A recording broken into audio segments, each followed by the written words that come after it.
Welcome to Connected Conversations. I am Elena Petrova, founder and CEO of Adastri Inc. Let's share the inspiring stories, strengthen our bonds, and pave the way for a brighter future, one conversation at a time.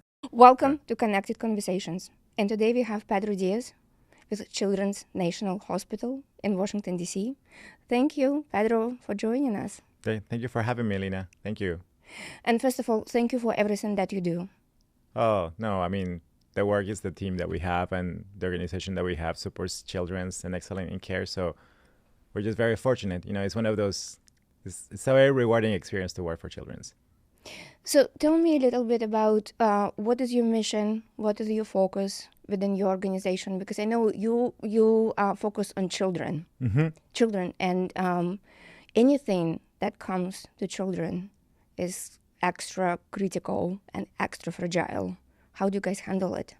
Well, I think the main difference is very different than adult care. You know, I worked previously in adult care organization, and pediatrics, you have to have a very good heart. It's very values and mission driven. Everybody in the organization has the patient and the family as their center. So we provide a very holistic approach. It's not just about the treatment, it's about the experience. It's about how do we treat them, the environments that we create, the support programs that we provide. How do we ensure access with compassion, commitment, and connection, which actually are the values of the organization. Because you're not just treating the patient, you are supporting the family. Correct. And that's a bigger commitment because they are probably at the most vulnerable time in their lives.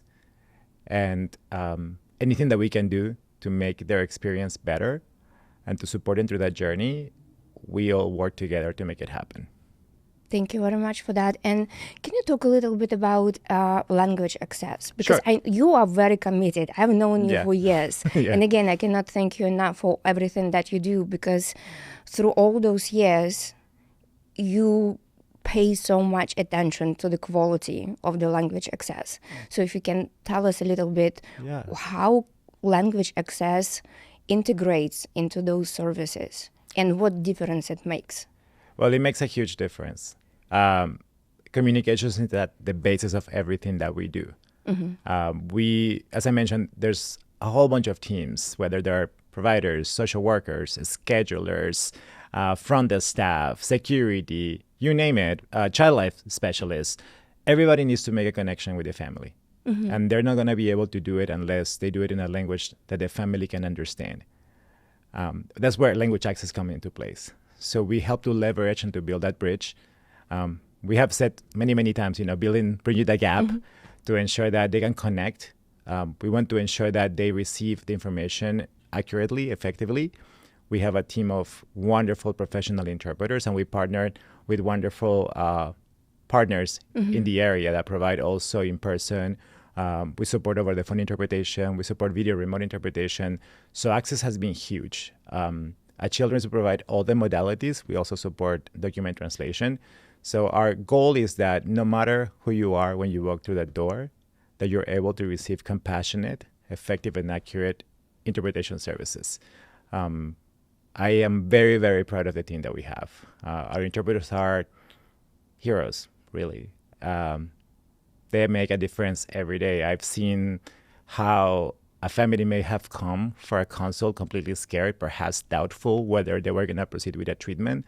But once an interpreter was in the room and was able to convey the message, they felt more sure about it. They helped build trust. They were able to identify perhaps things that needed to be clarified. That if the message was just provided in verbatim, a good interpreter was able to say that something was happening, right? So as far as quality, I'm very committed to that. Our interpreters are very well trained.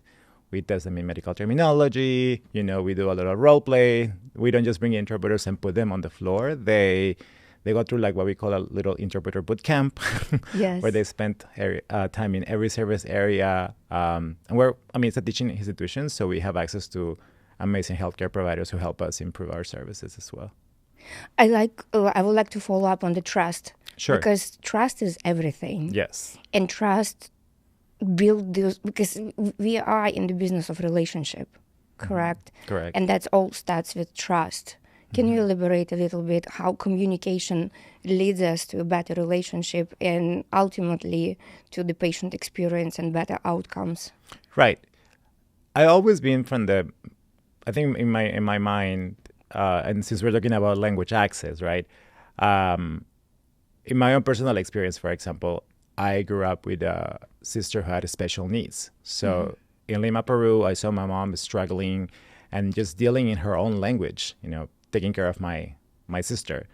When I became an immigrant in this country, I was able to see many people who could have been my family members challenged by the system, navigated, and imagining in another language. They were distressful because they thought that perhaps they were not going to get the appropriate services.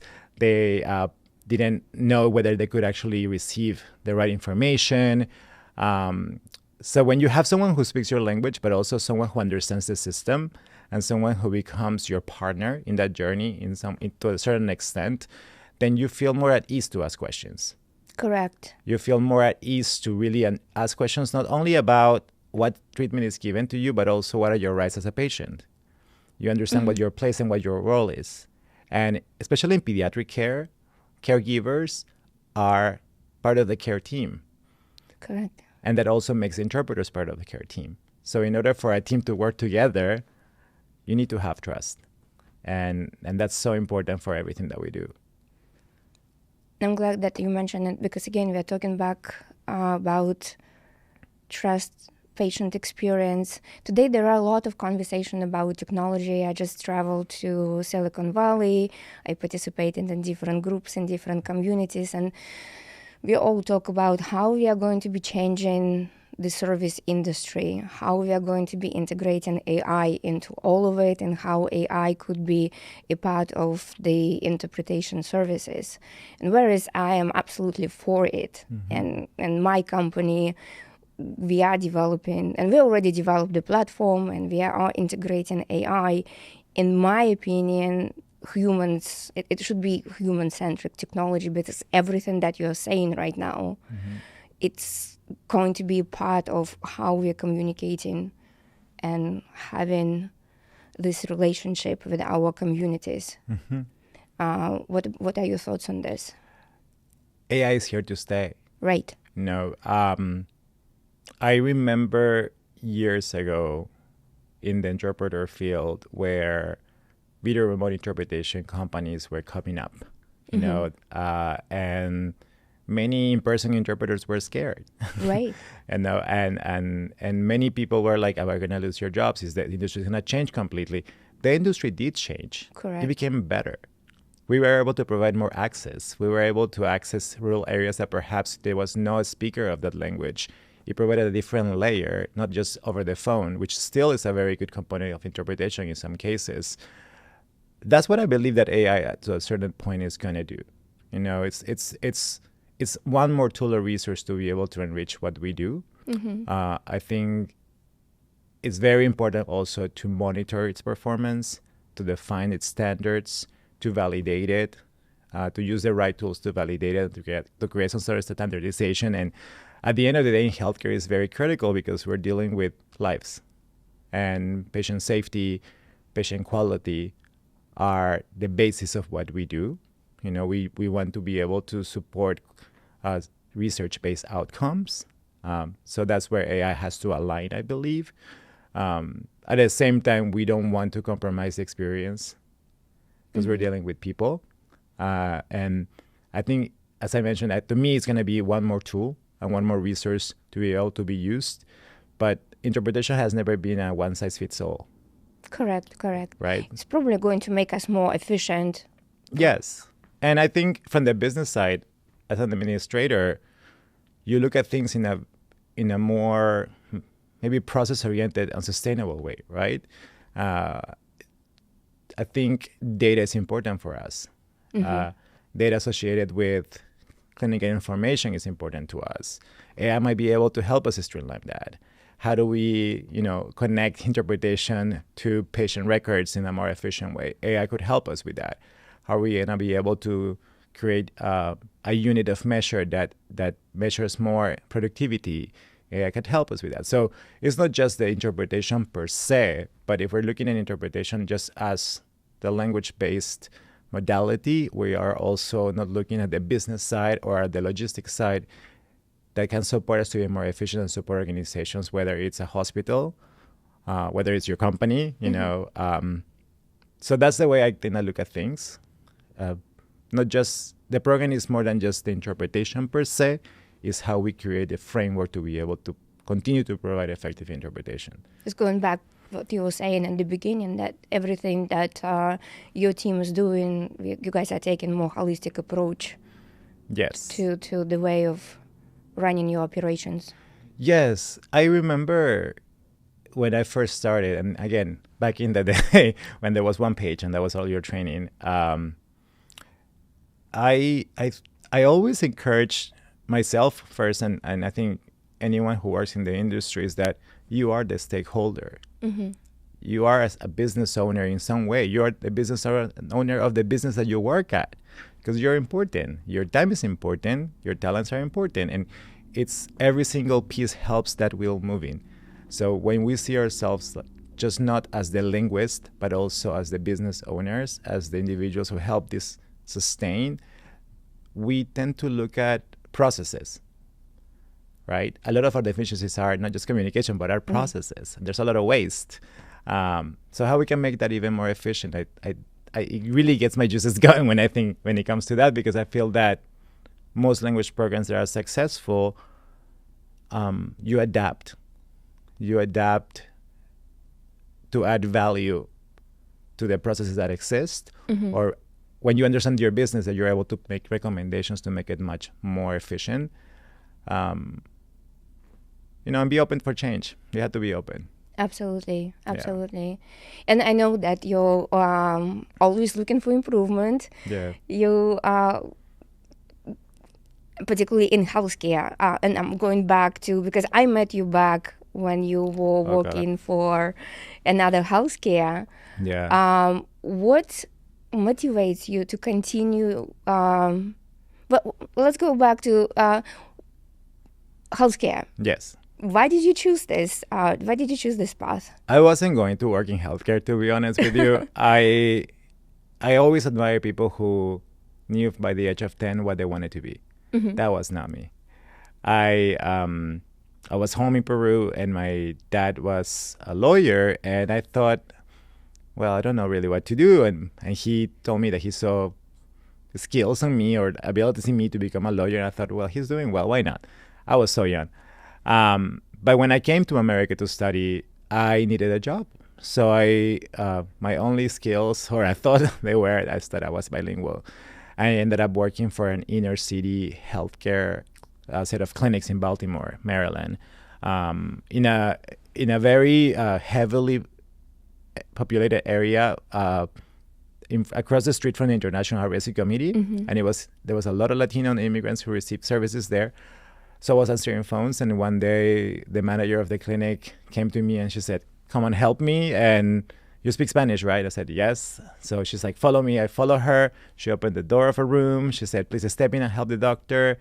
I had no idea what I was doing.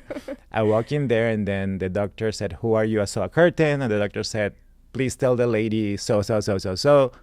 I said in Spanish. The lady got really scared because she heard a man's voice in the other side of the curtain. And then when she realized that I was trying to help her, she kind of went along with it. And then they pulled me out of the room.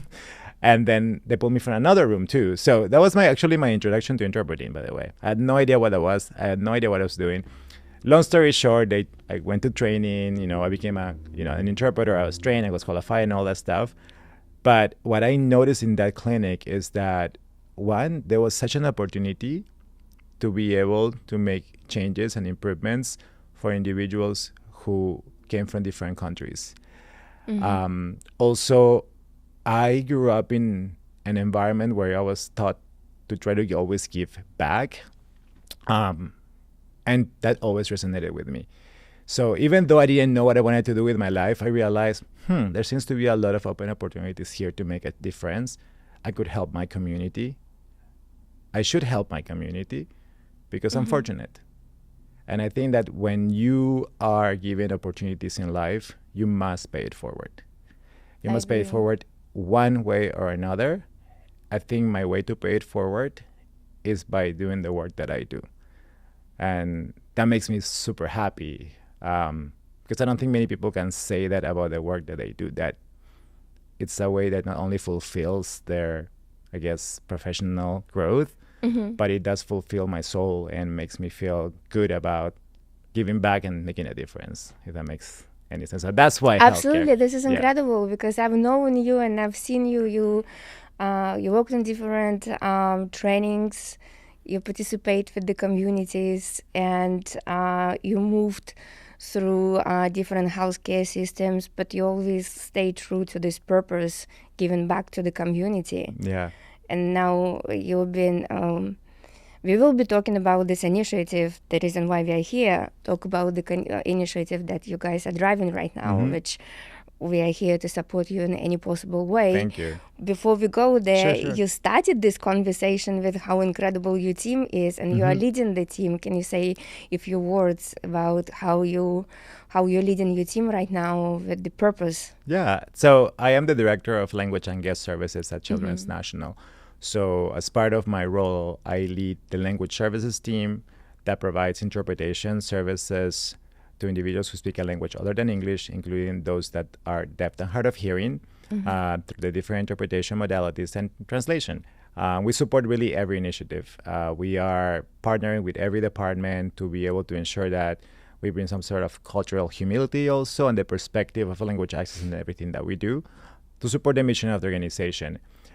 I also lead what we call the guest services team, which is part of the welcome desk, who are the point of entry to the organization, or I like to call them the face of Children's on our main campus. So they're the ones who will greet you, they will make you feel welcome, it will be your first experience through the door, and also ensure that we actually have a safe environment for all of our children when someone arrives into the campus. We partner with security, we partner with Child Life, we partner with everybody. And the other part of the team is the hospital operators, who are the voice of the organization. If you dial the number for organization, you will be greeted by a wonderful member from our team, and they will help you navigate the system. They will connect you to the right department. They will give you right information. In another part of the role is that we announce all the safety and security announcements. So we support security through different alerts. We also support the clinical teams with any of the clinical alerts like code blues. That means like there's a patient on a cardiac arrest and we have to like deploy medical teams and other codes that keep our environment safe. I think the overall goal is to ensure that regardless of how you reach your organization, you are treated with dignity, respect, you feel welcome, and you're given access and the right information. So I'm very happy because the way that this role came into place is a good vice president of mine who no longer is part of the organization brought this opportunity to me. And she thought, try it and see, because I think that you're going to be able to make it something better. And once I came, honestly, I always tell them, they make me a heart soft because they were so humble to receive me as their leader. And every single day, they make a difference in people's lives. Actually, they make a difference on my life. Sometimes I'm in a bad mood or maybe grumpy, and I'll come over and I'll just talk to them and be like, I'll feel better. And they don't even notice. So they make not only a difference on people's life, but they make a difference in my life, I think. So it's because you have families coming from all over the world, and probably this is the last resort that they come to your hospital. Yeah. And those also the families with children. Yeah. So communication is everything to them. They probably have never been to US, some of the families. It's communication, I agree. It's also more than communication, is the human connection. Correct.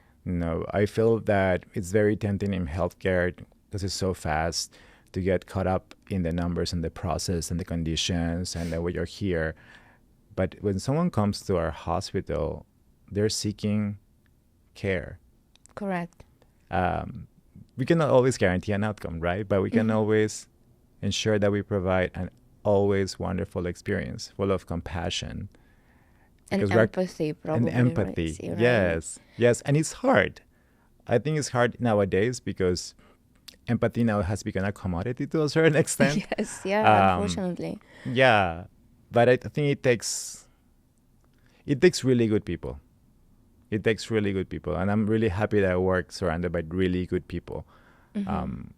We all want to do our best.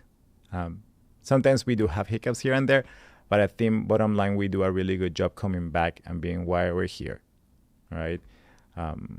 So yeah, I think that's the mission of everything that we do, to continue to support children's care for more than 150 years. We just celebrated our 150 years recently, so we are going to, I believe, but yeah.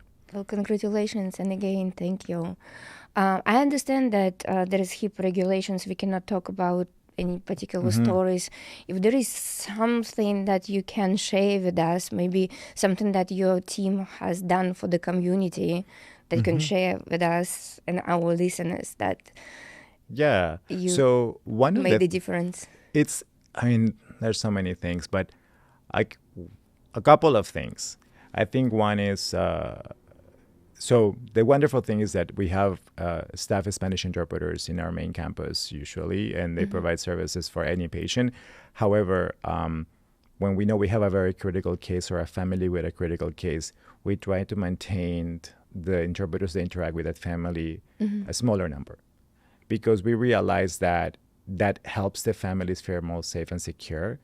And also that there's more continuity, right? The team, the interpreter does become part of the care team. So when there's debriefings and there's updates, they're able to help kind of like be more aware of. That also helps them with their terminology and sharing appropriate interpretation. They have access to the medical records and all that. However, there are some times that these children end up being in a long-term care stay. And sometimes we have lost patients. But sometimes we have those stories where you see an interpreter coming back and say to us, like, this patient is going to get discharged, and everybody knows that patient, right? I cannot say names, of course, but everybody knows that patient because at any point, someone has touched that patient. So internally, everybody celebrates or feels so happy, and then we get together, or when we have had lost patients, we have partnered with our chaplain services, and we do a little remembrance ceremony. They bring a comfort card, and we all sit there, and we have had the chaplain sit with us and just help us navigate through those emotions. But also breaks my heart, but at the same time, what a privilege is it to be at those moments where you're supporting someone when they need it the most, right? And that makes it so worth it. So worth it. Hard sometimes. It's hard, yes. It's hard, but worth it. How does it feel when you're on the journey with the family through somewhat the most difficult times that you probably know, and then they were fighting a disease? They come to your facility, maybe from a different country, and then you made the fight, you won it, and then you're helping the family to get out of the hospital. You probably feel some sort of... it is hard. Yeah. I don't interpret as much anymore myself, and it doesn't have to be about my current organization, but I feel... So when I joined my previous organization, I was the main interpreter for the children's hospital of that organization, which basically made me the main interpreter for all the children's hospital of the organization. This is, again, 20-something years ago. And my first patient was a patient that had leukemia, and she needed a bone marrow transplant. The child was, I think, early teens. Her parents were immigrants who didn't speak English, and just being there helped them. My presence there helped them feel a lot more supported, because they could ask questions to any member of the clinical team. They could, escalate everything that they needed to. And I remember that child was so strong. That child was extremely strong. I think the parents needed me more than her, to be honest. And it was really rewarding to see her through her journey, because at the end of the day, it was witnessing some sort of like connection in which this child was able to teach her parents that it was okay for them to let her go. And I never in my life experienced something like that. And big recommendation, if you never read Elizabeth Kubler-Ross, who is a social worker who's written books about, she was providing hospice care for children. So she writes books about her experiences treating them. And she talks about the journey of, letting go. And sometimes parents have such a hard time letting their kids go, but in that particular... I can only listening to you right now. I am a parent. I cannot even... I can only imagine. Yeah. But there was something beautiful about also realizing that by the parents hearing all the information and the compassion the way by the providers, they were able to come to peace. It wasn't easy. It wasn't one conversation, but without an interpreter present, all those conversations could have been very, very different. And the conversations of the social workers and the care team and the interpreter help kind of like craft the message in a way in which the families were able to feel more respected and their choices being respected. Because I can only imagine how they were already feeling guilty and it was hard for them. But to answer your question, it's never easy. No. And it still stays with me until today. But probably that's one of the moments where I felt the proudest to be an interpreter. Because it was a God-given gift. Absolutely. And it's, again, nobody, I wouldn't say nobody, but this is the profession that requires special skills. Yes. Yeah. Again, I just got back from several different community meetings where we were having discussions how AI will be integrated into this profession, and I wanted to make sure that tech teams understand that humans have to be behind it, and not every single situation will be appropriate for AI interpretation in healthcare. I totally agree with you. Right. I always wonder, again, I'm pretty sure things are going to get better and AI is going to get smarter. But I think my concern is that connection. Right. Right? It's human. They don't call it human connection for nothing. Right? And that's something that I feel like we all have. It's an intrinsic need of us to connect to each other. I don't ever think technology will ever replace that. That's what I'm always looking for, the enhancement of that. How can technology help us connect more effectively, more efficiently, in a more compassionate way? But that human aspect of it, I don't see how it could ever just go away. It can't, because in my opinion, humans, we are the only species that we cannot survive without each other. Until the age of 7, if you leave one human by themselves, we will die. And what is the biggest torture for us is to be in isolation.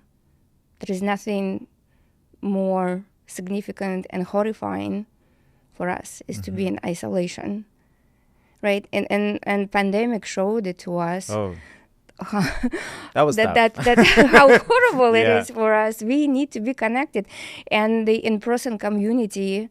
Well, again, we all enjoy social media platforms, for better or for worse. But this human connection, it will never go away. I like watching some of the YouTubes from recordings, I should say. Some of the recordings that go back to 50s when the television just came out. And if you remember, like everybody was saying that, oh, everything is going to die. The theater will die, the live music will die, everything will die because now we have television. Television will drive us forward. Now, look at this 80 years? More or less, 75, more or less, right? We still have theater, we still have concerts, we still have live music, and it's thriving because why? Human connection is the key for us. I agree. And also, it's crazy because I feel we are in such a globalized environment, right? Many, many years ago, in order for you to meet someone that from Russia or from Peru, You either have to travel or have a pen pal, or with the internet, with social media, you can meet someone from a different culture and from a different part of the world instantly. You are much more connected to be able to learn if you're willing to learn. But even learning has to be guided, right? Right. So to your point, I think having that checks and balances to a certain extent that not usually moves quite quickly, and we're always going to play catch up. But in environments like healthcare, in the environment where you really need to be very careful because it could impact people's lives, I think you have to be extremely careful and have much more in-depth conversations about how we integrate that technology. Precisely, and you probably have more data than I do in terms of how patients recover better in the environment around their family members. Or again, you know this better than I do.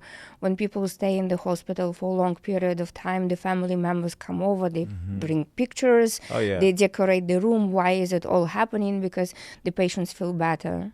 I was reading some study that the patients that are closer to the window and they can look outside, they recover better, and they're what's the rate when they get released from the hospital? Oh, that's discharge Rate. Fast. So they are much shorter than the patients that are situated longer from the window. So like all this data shows that people need some sort of a connection with the outside world from their family members. Do you remember during the pandemic when family members were coming and staying outside and wave. Like waving, it was so sad. And then like all those calls on iPads. So we need that. I think we need that. Like one of the fun things for me to learn about pediatric healthcare, as I mentioned, is not just about the treatment, which we have amazing professionals, and I think we're very blessed. We're among the top 5 children's hospitals in the nation. But we also have an amazing team of integrative services and child life. And they are the ones who are able to connect one-on-one with patients and families, help them learn about the treatments and diagnosis. Because just because a child is in a hospital, doesn't mean that they stop being a child. They still want to play. Right. They still want to relate to other children. They still want to go outside. We have a wonderful outdoor healing garden, we call it, in which patients that are admitted, if allowed to, they can go and experience the outdoors in a very safe, contained environment. The healing garden team hosts prom for inpatients who are not able to go to their prom, and they can come and experience prom with each other. And yes, it's amazing. They do so many wonderful things, and they have a pet therapy program with amazing dogs that go all over the hospital to provide comfort. So there's so many things that are happening in our organization in general that go beyond just the treatment. They support and complement the treatment because that human connection and that experience and that ability to still be a child, to still be a parent, to not worry about whether my child is going to have access to toys and games because they're in a hospital. Those things make a huge difference. Absolutely, because that helps to look forward to recovery. That psychologically makes you think that there is something to look forward to. Totally, and we actually include our interpretation services in those activities as well. We used to, and we do like bingo in Spanish. Tell me about it. It's fun. It's fun. So we have our organization has a Ryan Secrets studio in our main campus, which provides, through the Secret Studios team, they provide shows and programming for patients who are in the hospital to a closed TV network. So patients can, play You have TV network? Yeah. In your hospital? Yeah. Oh and they do programming, they do games, they do shows. So they also support very appropriate, shows for children. And one of them was bingo.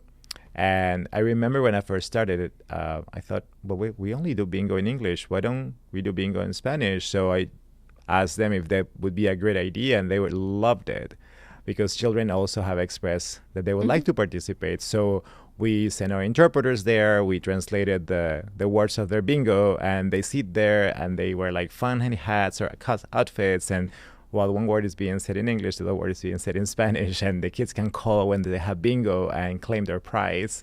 So we try to provide that. Also, one of our interpreters, or a couple of our interpreters, recorded stories for story time before they go to bed. So, oh my God, that might be amazing. Yeah. And so like soothing, especially it's on their native language. Yeah. So they can hear like, story tales in Spanish that were recorded by one of our interpreters before they go to bed, for example. So we try to find ways on how we can not just interpret in general, but also how we can support through language other initiatives that the organization has, for example. Those are incredible initiatives. Absolutely incredible. Yeah. Anything else that you guys do? We do a lot of many different things. Again, we will send interpreters for when we do on the holidays. We do like Halloween outfits, and we give them away we partner with Child Life and Integrative Services. So our interpreters will go also and help the families who speak Spanish and come. They will help you deliver the outfits. So anything that you see, anything that I see that I can hear that my team could go and be a part of, we signed up. I'm sure that makes an incredibly significant difference. Yeah, it does. And then access-wise, we also routed our efficiency. So our lines, we route a lot of our video remote encounters or audio encounters to our staff first. So if our interpreters, for example, are not as busy because they don't have a patient on real time for in-person, they're going to be able to support the organization directly prior to us relying on another partner. That helps to improve their efficiency. It also helps because they understand more the culture of the organization, the terminology, so they're able to provide direct service rather than outsource it to somebody else. So that helps us as well. So we're trying to be everywhere as much as possible. Yes, and then again, going back and describing what efficiency is, this is efficiency. Yeah. We'll have a long way to go still, but there is always room for improvement. But you guys are doing it in such a creative way. Yeah, we're trying. I think we learn a lot from partners like you. I always look at what's happening outside. So many leaders in language access in other hospitals and businesses and areas are doing amazing work. And, sometimes you just have to ask, what are you doing about this? And then you're like, I can do that too, I think. Or at least try, right? So that leads me to the next question, because I was going to ask you, how do you guys collaborate with other communities? Because to me, this whole podcast is about communities and how one leader from community to another leader from another community can learn from each other. And you're just speaking the truth right here. Yes. So I belong to a network of language access leaders that we meet regularly, and all of us bring topics of discussion or challenges. A big thing right now is EHR, or electronic health record integration. A lot of hospitals are switching vendors or implementing new systems. And how do we incorporate language access in that dynamic? How is it built to begin with? We even ask for feedback at how do you get this done, right? Or changes in the law, or changes in the environment, or population changes. Or we even ask each other questions about handling particular situations that you encounter, or how do you empower your presentation skills or your data to be able to inform leadership about a change that you're trying to request. So it's very, very eye-opening because you don't feel as lonely. It can be you can feel like a little lonely island when you are the subject matter expert and you're trying to understand and make people see the value of it sometimes. Not as much anymore, I'm happy to say that. So we discuss a lot. And as far as organization, or my organization, the one that I currently work at, has a vast community presence. It's a community organization. Correct. So we are the Children's Hospital located in the heart of Washington, D.C. So our presence, our reputation, our relationships are large. Our mission is huge, and the community acknowledges and knows it. So Incredible. Again, every time when I hear the word community and change, that just kind of like goes very close to my heart, yeah, because I do believe that any positive change starts within community. And you guys do an incredible job. Now, the initiative that you're about to start, well, you already started it. I Yes. saw online. It's already happening. Yeah. But the race will be on October 18th. Yes. Can you tell us a little bit more about this initiative? So it's called a Race for Every Child. It's going to take place, as you said, October 18 on Freedom Plaza. And it's an opportunity for the community at large, all of our partners, all the members, patients, family, former patients, to come together to support Children's Mission, to fundraise, to be able to continue to provide services that improve the patient experience, also to improve patient care. You don't have to run. You can always walk. Right. And if you can come, you can always donate. There's a lot of opportunities to be able to go into our raceforeverychild.org. My team is the language services team, so you're more than welcome to donate. Our team is going to be medical interpreters, so we're going to be there. You can wear fun stuff. You can be next to each other. There's going to be teams from different medical teams and non-medical teams. So it's an opportunity just to celebrate the work that we do, but also to bring awareness that we need everybody's support to ensure that children's care is at the forefront of healthcare. There's a lot of concerns of the future of healthcare and everything that is happening, but we truly believe that the mission that drive us is going to help us continue to succeed. But we need everybody's support. So it's a walk, a run, a hop on Freedom Plaza on October 18th. All right, guys. Anybody, if you are going to be in DC, please join us on Freedom Plaza, October 18th. We will post all the information. If you cannot join us in person, please donate, and we will post the link for donation. Can you tell us, how did you guys come up with this? Because again, this is the opportunity for all communities to get together and support healthcare, particularly Children's National Hospital. That is, in my opinion, children is our future. Whether you have your own children, we need to care where we are going together as a community. And as Pedro is mentioning, this is the opportunity for multiple communities to get together, wherever you come from. Yeah. It's been a wonderful initiative by our foundation. It happens every year. This is going to happen in October. And in general, it provides everybody an opportunity to just give, to give back. Children has been in this community for over 100 years. Many, many, many times, a lot of our employees are even former patients. A lot of our doctors have had children who have been patients. So it's very surprising when you start talking to people and they realize that you work at Children's, how many lives has our organization touched? How many lives have we saved? How many children and families have we taken care of? I have employees who used to be patients at Children's, and they wanted to come back and work for Children's because of the work that we do. But we need you. Just like communities need us, we need you too, because we want to ensure that 100 years from now, whether I'm here on Earth or not, probably not, that who knows? Who knows, right? I mean, healthcare is going different directions right now, right? I'll be a very old Pedro then. But it's a good opportunity for this organization, which I really believe, to continue to support children's care. Everybody's welcome. We want to provide it with an inclusive environment.